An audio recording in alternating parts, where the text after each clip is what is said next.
declares victory over ISIS there. That's from December 19th. That's today.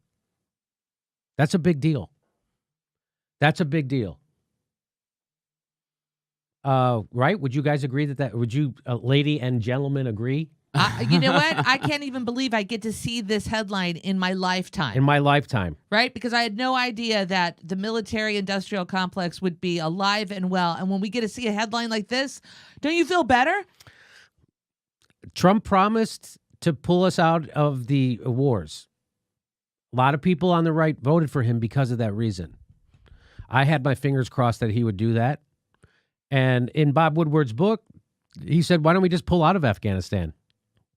And Bob Woodward puts that in the book to make Trump look like a crazy man because then his generals had to talk him down.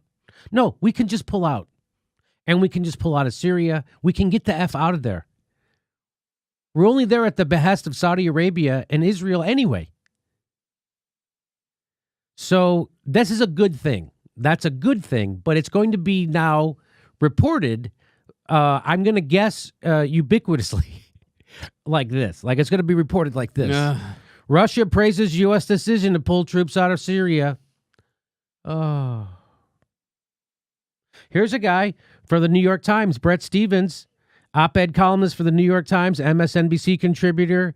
He says, it's a gift to Iran, to Hezbollah and Putin, a shameful betrayal of our Kurdish allies, without whom we wouldn't have defeated ISIS. Another day in the Trump White House. So he's admitting that we defeated ISIS, but he wants us to stay in Syria.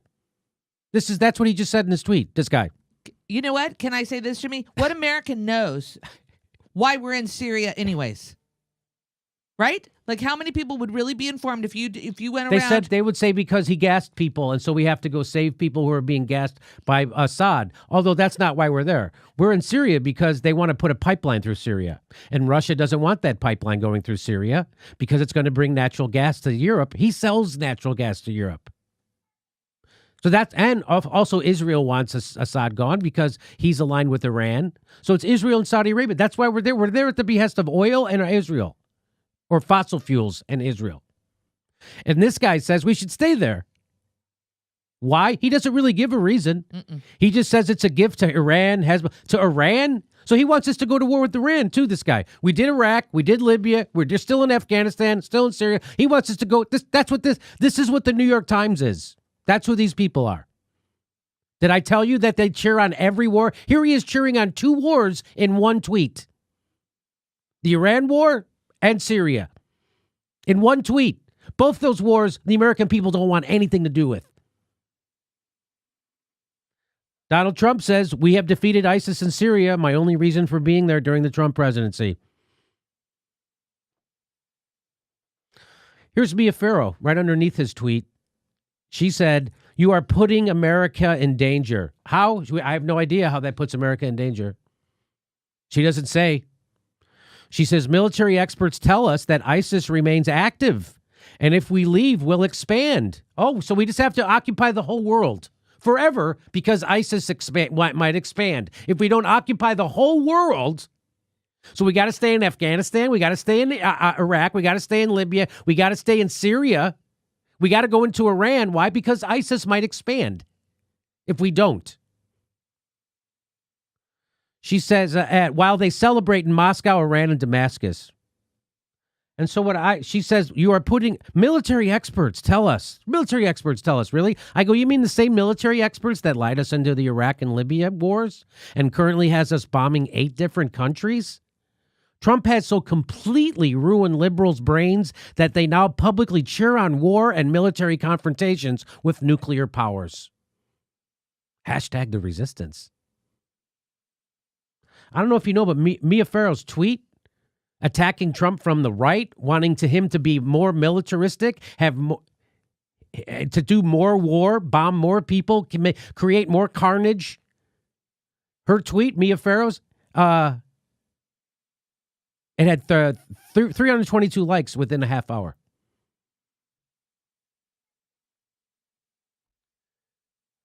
So this is from the article at ABC. President Trump's decision followed a phone call. So you see that's going to happen, by the way. You see the Mia Farrow is just, that's the first thing that's the first tweet underneath Trump's tweet that shows up.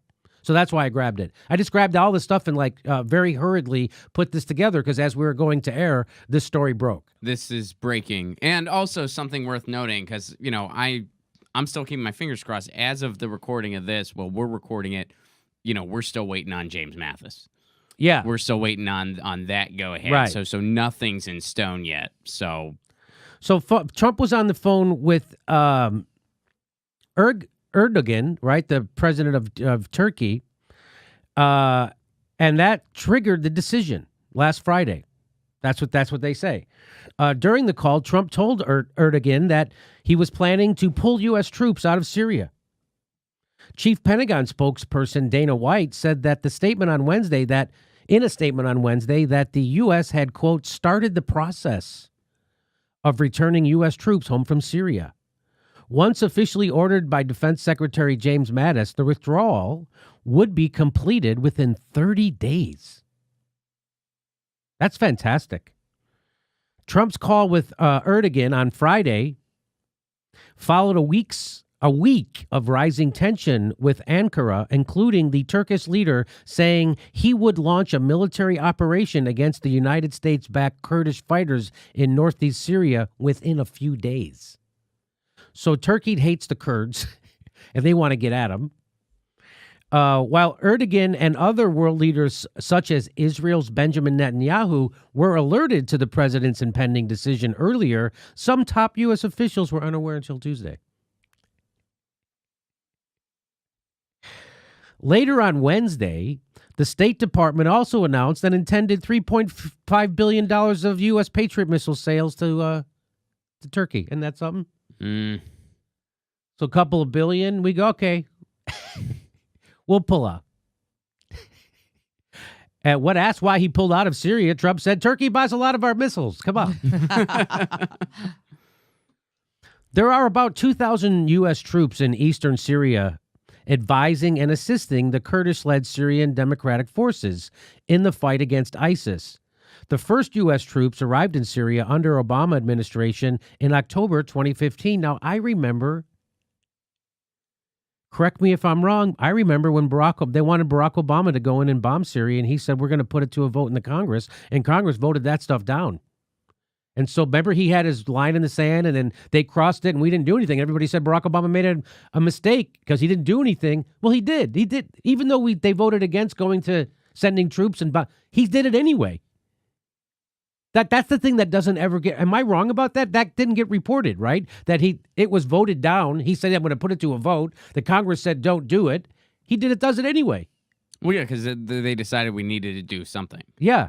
For all the same reasons that keep getting recycled in same the old media. reasons. Like, but when put to a vote, the American people say, no, your reasons aren't good enough. And that's why they don't put it to a vote. And that's why, that was what everybody said. It was a big mistake of Barack Obama to put it to a vote. But it didn't matter. He still did it. He still put troops in Syria.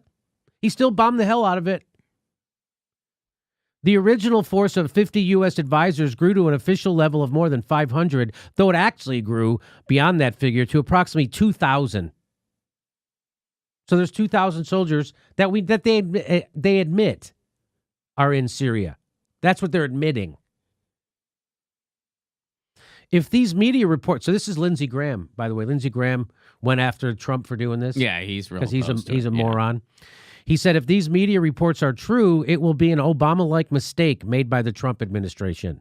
While American patience in confronting radical Islam may wane, the radical Islamists' passion to kill America. So he's literally saying we need to stay in Syria so we can fight ISIS in someone else's country. There might be someone somewhere in the world that doesn't like us, so we stay. We need to stay there and fight them. Hey, you know where else there's a lot of ISIS? Anyway, so we just always have to stay fighting in other. And by the way, so if we're in Syria to fight ISIS. I thought we were in Syria to topple Assad because that's what ISIS wants to do. But you're telling me we're not doing that anymore? That we're actually trying to fight the people who are. So we're fighting for Assad right now? Is that what you're saying, Lindsey? So that's how you know this is all 100% complete bullshit. Just like the Iraq War was the first time, just like the Iraq War was the second time, just like Libya was, just like Syria was, just like it is now. This is all bullshit. Complete. Because if what he's saying is true, that we need to stay and fight ISIS, that strengthens Assad. If we defeat ISIS, that strengthens Assad because they want to overturn Assad. So this is a schizophrenia, what he's saying. Of course it doesn't. All he wants us to do is make sure we keep troops there because that's what the military-industrial complex wants. And he's a cash sucker. Lindsey Graham, big cash sucker. We know it. And that's what he's doing.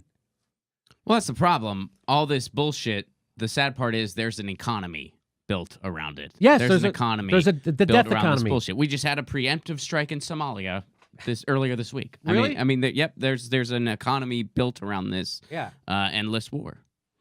So when you hear something like this, it's like, well, at least here's a step in a good direction. Hopefully, it happens. Hopefully, this saves lives. And so ultimately, and so listen to what he says in the next sentence. He says, an American withdrawal at this time would be a big win for ISIS, Iran, Bashar al-Assad. Well, how could it be a win for ISIS and Bashar al-Assad? Not even bothering to try to make sense. Not even bothering to try and make sense. Because he knows the American people have no idea what's going on in the Middle East. They have no idea. Go ahead. He's just naming everywhere that's not us. Yes. So, this is a big win for ISIS, Iran, Bashar al-Assad, Syria, Russia, Al-Qaeda, Israel, Iran, Iraq, Libya. Canada likes it. The Sudan. The Sudan, parts of Antarctica. Poland's on board. Germany likes it. France. The Philippines. Guadalcanal. That didn't even bother to make sense. We have 1,000 military bases around the world. We don't know how many because there's a lot of them are secret. So it's probably even more than that. Some people say 800. Some people say 1,200. Some people say 1,000. You know how many bases Russia has around the world? 8. You know how many we have? 1,000. And they want more. This is, like Ron said, this is one big economy built on death, built on war. That's why he no matter what happens, you have to keep the troops there. No matter if Bashar al-Assad is toppled, no matter what happens, we have to keep troops there. Where? Throughout the world. Throughout the world. It says it right there. So watch all the fake progressives report this horribly and attack Trump from the right. This is exactly what Trump should be doing. Trump should be pulling us out of everywhere in the Middle East. But what you're supposed to do then is you're supposed to cut the military budget in half and reinvest that money in America. Like, what if we cut the military budget in half? What if we just went back to the Iraq war numbers of $500 billion? We could take $200 billion and end poverty in America. Or we could end homelessness in America and still have $180 billion left over to send everybody to college for free. We could just do it like that. So that's the key there. That's what we got to do. Now, I don't predict that Trump will cut the military budget at all, ever. So that's the problem. Like he'll do this part, but he won't do the other part. And he'll probably even start another war somewhere else. Well, he just bombed Somalia earlier this week. So, but watch, again, this is why we're here,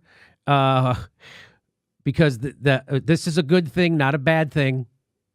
And I wish he would say the same thing about Afghanistan and Iraq and Libya and Somalia and the Sudan and whoever the hell else we are. I wish we would pull the hell out of there. Our next live Jimmy Dore show is February 1st in Burbank, California. Go to jimmydorcomedy.com for a list of all our live shows, and please become a premium member if you can. Become a patron. It's the way we support this show because they're coming at us, and we give you bonus. We give you hours of bonus material every week. Check it out. Become a patron.